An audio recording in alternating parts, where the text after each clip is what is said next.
প্রিয় দেশবাসী, ঈশ্বর আপনাদের মঙ্গল করুক। তবে যতদূর আমি জানি, ঈশ্বর একটু অন্যায় করবেন না। আপনারা জানেন, আপনারাই তৈরি করেছেন আপনাদের ধ্বংসের কারখানা। আপনাদের হৃদয়ের সুনিপুণ কারুকাজে গড়ে তুলেছেন এক এক হিংস্র হায়না। যারা বলেছিল আমরা সিংহকে ভয় পাই না, তাদের কবর সুসজ্জিত করে রেখেছেন আপনারাই। আজিমপুর আর নজরুলের পাশে শোয়ার এত আকাঙ্ক্ষা।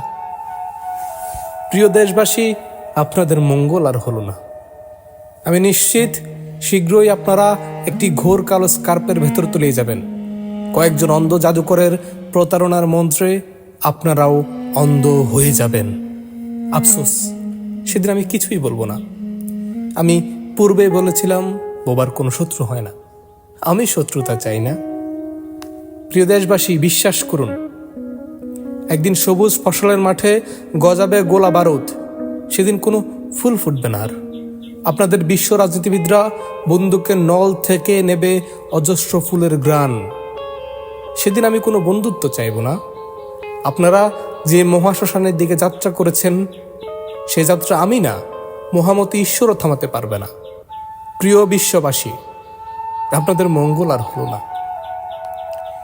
একটি সবুজ বোমার ভেতর দাবানলে জ্বলবে আপনাদের হৃদয়। স্নায়ু যুদ্ধে আপনাদের মস্তিষ্ক খুঁটে খাবে বারুদের তীক্ষ্ণ পোকারা। প্রিয় বিশ্ববাসী, আফসোস, আমি সেদিন আর কিছুই বলবো না।